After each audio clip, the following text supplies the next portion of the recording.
Shalom Ouvracha, on va étudier ensemble Ezrat Hashem la suite de l'Ilchot de Purim. Maintenant, on va aborder les lois de la lecture de la Megillah. Eh bien, on est obligé, hommes et femmes, de lire la Megillah aussi bien le soir de Purim et le matin de Purim. Cette année, Ezrat Hashem, ça sera le samedi soir et le dimanche matin. Et maintenant, la lecture du soir, elle sera pas avant la sortie des étoiles, environ vers 6h et quelques, on va dire 6h15 pour arrondir.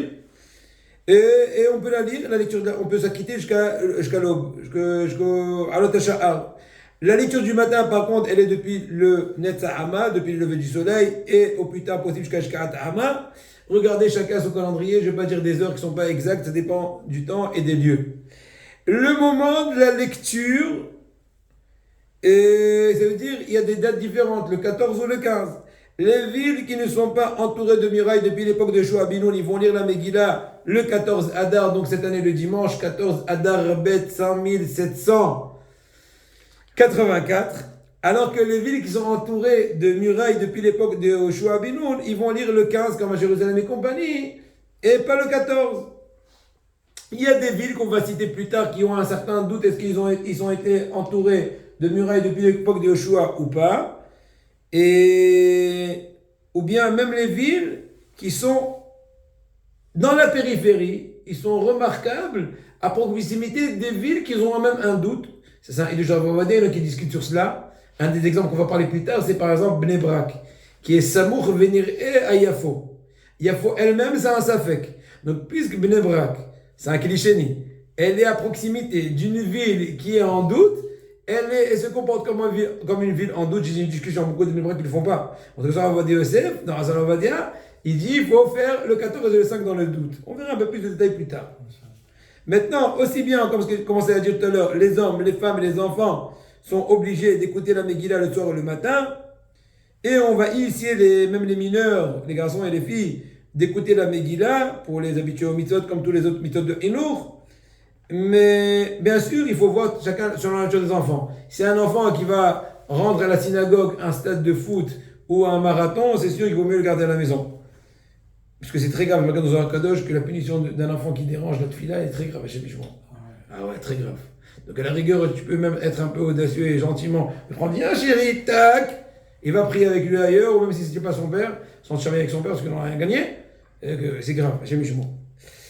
Quand la mitzvot, toutes les mitzvot sont repoussées devant la mitzvah de la Megillah, à part Haz Veshalom, chez un metz mitzvah, une personne qui est morte, qui n'a pas de personne qui peut s'occuper de son enterrement. Et donc dans ce cas-là, il doit tout d'abord s'apprêter de l'enterrement de la personne et ensuite lire la Megillah. Tout ça, bien sûr, sa condition qu'il peut accomplir les deux. Seulement on demande qui précède l'autre, on te dit le Mikra Megillah. Mais s'il ne peut pas accomplir les deux, soit enterrer la personne, soit lire la Megillah, c'est sûr que on ne peut pas reposer une mitzvah de Horaïta de s'occuper du mort devant la mitzvah de Rabbanan de Mikra Megillah, c'est sûr. Maintenant, mitzvah, toute autre mitzvah de Horaïta, d'enterrer un mort, on a toute autre mitzvah, Shavat Aveda. Soit je fais Shavat Aveda de Horaïta, soit je fais Mikra Megillah. Pas un des deux, pas les deux. Et bien, Shavat Aveda, ainsi de suite. Bien sûr, il y a une mitzvah de faire en grand public la lecture de la Megillah, le plus qu'on peut, le Rov Am Hadat Melech. Et ça, c'est d'abord quand il ne prie pas dans un Bet Knesset Kavua fixe. Par contre, s'il a un Bet Knesset qui est habitué de prier là-bas, il n'y a pas besoin de changer de Bet Knesset pour aller à un plus grand Bet Knesset. Il va lire la Megillah dans son Bet Knesset habituel. Même quand il ne prie pas dans un Bet Knesset fixe, imaginons il change tous les lundis, jeudi, il n'est pas encore très fixe. Mais quand cependant, si c'est un Bet Knesset qui est plus grand, il y a du bruit, eh bien on n'a rien gagné. Tu vas chercher un plus grand public pour mieux exprimer le miracle, mais tu es rentré dans le bruit, tu risques de flancher un seul mot. Tu n'as pas été de la Megillah, tu as mal entendu, il y a eu du bruit. Bien sûr. Maintenant, dans un cas de force majeure, comme par exemple une personne qui est malade, alors on peut lire la Megillah, même de façon particulière. Est-ce qu'on pourra faire le birachot final, Adana, Dineno, etc. C'est une marloquette, on va dire. On te dit qu'il ne pourra pas la faire, la bracha finale, même le jour de Purim en soi.